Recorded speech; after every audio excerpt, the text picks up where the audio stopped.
xam nga ñoom déjà ñoom ils ont un problème parce que mooy wax pour te dire que nekkuñ ci soxla askan bi mais ñu ngi ci repositionnement politique mooy cette coalition là mooy ñu ngi ci seen parti Sonko mu ngi jaay ay kartam mu ngi wër donc ça veut dire que tous les deux lu leen ñoom ñëpp lu leen intéresse mooy ce groupe là bi ñëwandoo au pouvoir en 2024 c'est leur survie politique moo leen te man damaa jàpp ne muy Mimi Touré muy Abdourahmane Diouf ku ci nekk mais tu oublies y a le ministre des forces armées bi nekk tamit di def Yankuba Diémé bi nekk di def loo xam ne kenn mësul gis ministre des forces armées bu ko def mooy lan di créer ay audience politique di recevoir ay nit politique di leen créer di leen recevoir ci biir ministère des forces armées di photo ak ñoom di ko wane di def ay recrutement politique di def ay recrutement politique et c'est du jamais vu dans l'histoire du Sénégal donc pour man aujourd'hui ils ont ces problèmes là mooy Mimi Touré est là Abdourahmane est là Aldiouma est là Yankuba Diémé est là maintenant Diomaye tous ils cherchent à un niveau 2 bien sûr que si moi j'étais Diomaye ñi ma àndandool depuis barki démb ba tey ñi ma xam ñoom lay àndal et je pense que ñoom ñoo gën a placé pour nekk numéro 2 léegi nag je pense que je comprends ku ci nekk da nga parce que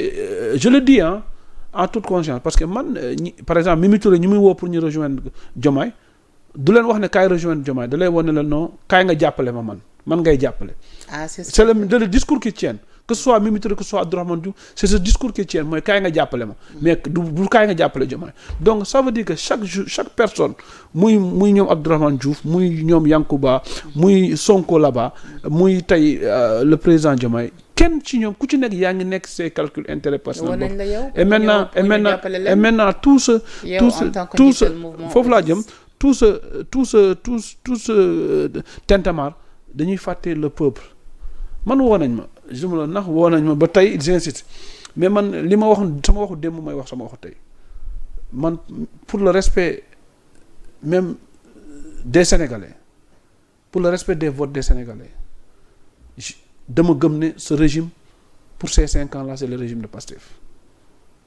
pour le respect des Sénégalais dama gëm ne bokkuma ak ñoom idéologie politique du ma ànd ak ñoom ci lu ñu nekk nii pour le respect sama bopp ak ñi ma jur ak ñi ma àndal damaa gëm ne nit warut a transhumer surtout ñoo xam ne bokk ak ñoom idéologie loolu bokk na beneen bi aussi nit booy ànd ak moom da nga koy naw ci xam-xam da nga koy naw ci mënin ñaar yooyu lan la ci Bassirou Diomaye Faye mun ma jaay man xam-xamam doyuma mëninam amul lu mu fi teg ci Sénégal lu mu liggéey pour ma war a mun a wax ne c'est l'intérêt du Sénégal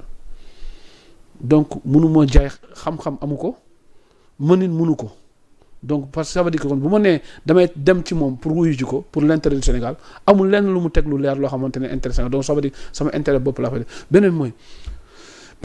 si tu as la chance de travailler avec le président Macky Sall xam li mu xam ak mënunam ak capacité am je pense que xeeb nga dem liggéey ñii. kon daal yow daal c'est peine perdue. voilà c'est peine perdue. xeeb non du ma dem peine. loolu pourtant ñu bëri dañu ni actuellement yéen ngi doon ànd ak président Macky Sall ba ñu nekk ci APR à rappeler que ne yow bokkatoo APR donte ni yow yaa ngi soutenir le président Macky Sall ñu bëri dañ ni mouvement yi ñu gis ñuy créer nii fan yëpp peut-être c'est plus pour dem soutenir le président Bassirou Diomaye Faye. xam nga d'abord tax sax ñu bëri di douter actuellement ci avenir politique u APR. xam nga il faut faire une lecture ñi nekkoon dekkal ngor yëpp ñi nekk le président Macky Sall ñi transhumé mooy c'est des transhumeurs des gens qui avaient transhumé qui sont venus chez Macky Sall qui transhument dañuy continuer loolu mooy ay nomades lañu rek dañuy continuer. kon léegi Thérèse Faye. non Thérèse transhumé gul non dama ne. Thérèse non Thérèse par respect gi gu moo ne dafa transhumé mais dama ne ku ci dem tamit ñi ci dem ñëpp jamono yi fësal ko bokkuñu woon ci président Macky Sall ak ñi nar a dem ak ñi waxaale pour dem yëpp ànduñu Abdoulaye Seydou Sow bu demee tey. c'est la suite logique des choses mooy il avait transhumé pour rejoindre Macky Sall mooy nomade la day ut ñax fu mu am mu dem continuer léegi sécheresse ñëw na ci APR day continuer yoonam c'est normal tey ki nga gis par exemple ku mel ni par exemple Galoba bi transhumé dem ci ñoom dafa transhumé ñëw ci APR day transhumé continuer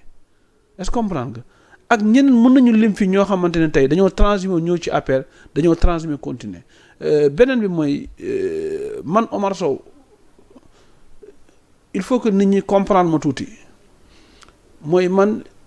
au moins j'ai eu le courage de dire non à Macky Sall même si je l'ai mal fait peut-être certains vont le juger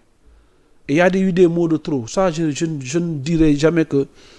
ndam laa ci war a am mais dama ciy jéggaluwaat Macky Sall parce que mer waaw mer la peut-être ci mer am na lu ma ci wax du ma ko def parce que am na loo xam ne peut-être jàng naa ko mais man du ma wor xaw ma luy wor Penda ndaxte Macky Sall bu mu taxawee dine day repousser élection yi man damaa taxaw ne ko ànduma ci Macky Sall bokk naa ci ñi ko ci waxtaan ñu mu laaj seen xalaat pour troisième mandat ñiy waxtaan man j'ai toujours refusé ce troisième mandat Macky Sall engagement bi ma waroon am ci moom wan naa ko ci ba mu mat sëkk loyauté bu ma waroon ci moom ànd naa ci moom ba mu mat sëkk parce que lan il faut que les gens se rappellent de l'histoire Penda dañ fee nekkoon di xeex ak jàmmaarloo Pastef ñi gënoon fës bokk naa ñi doon dem plateau bi je pense que bokk naa ci ñi ci bokkoon doon xeex te waaw voilà même bu mu demee après bokk naa aussi bu mu nekkee ci pouvoir ñu doon xeex j'étais juste un simple membre du cabinet pourtant am na ñu fa nekkoon ñi ma ëpp daraja ay ministre de la république yi Macky Sall nommé ay ñu dem man Macky Sall mosuma may terrain mosuma may oto au-delà de mon salaire boo xam ne am naa ko xeebu ma ko nag parce que am na ñuy am engagement bu ëpp bi ma am mais amuñu ko amuñu chance boobu am signature bi mais c'est juste pour dire que nous avons été élevés par Macky Sall la dekkal ngor bi ñu Macky Sall bu ko Ablaye Wade di sonal mu créé dekkal ngor sa dekkal ngor la l'héritage la man damaa gëm ne ci ñu koy porter ci laa bokk mais te mooy dekkal ngor bokk na ci bañ a wor bañ a saalit bañ a xaddi bañ a transhumé jom fulla ak fayda te loolu la ñuy jàngal mais pourquoi vouloir créer ay mouvements tout en étant dans l'APR je veux dire. xam nga man je me suis auto-exclu dans l'APR. non pas yow c'est-à-dire. waaw man personnellement je me mais nag du ma la fen. mais sa jàngat ci le cas. man du ma la fen. man du ma la fen je me suis auto-exclu j'ai fait une rébellion dem ci nouvelle responsabilité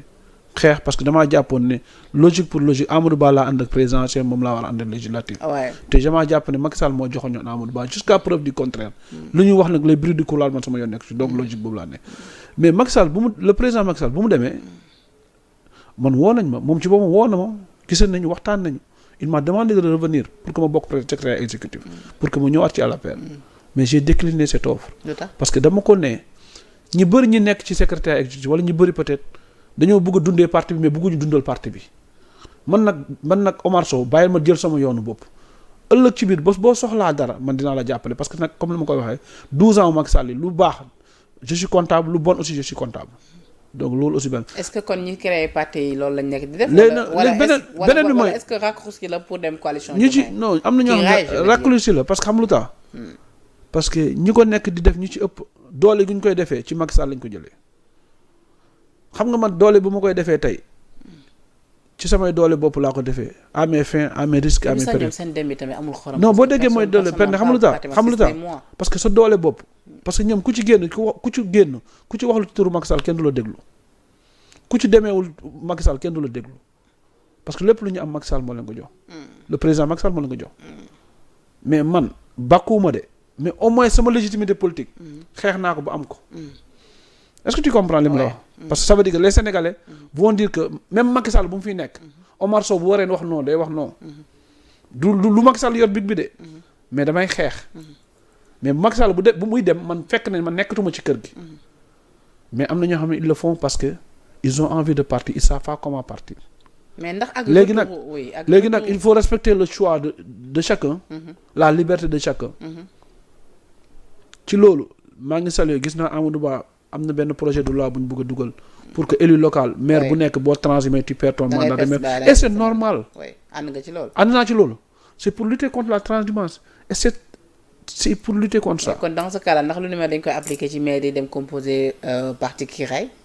non dama ne loolu luy ñëw la xam nga comme la loi n'est pas rétroactive mais fu ñu jëm parce que tey man mënu ma nekk Yeumbeul par exemple je te donne ma demee liste APR wala ma demee ñu jox ma mandat bi ay nitu APR voté man ngir président Macky Sall ma xëy jël mandat bi dem jaayi ko Diomaye ça c'est de la trahison parce que les gens ont voté par exemple nit voté pour Pastef seen mairie yow nga dem jëm xëy jaay ko parti Diomaye ça c'est de la trahison pour man nañu sécuriser le vote des élus locaux des élus des députés noonu la ñu war a sécuriser le vote des élus locaux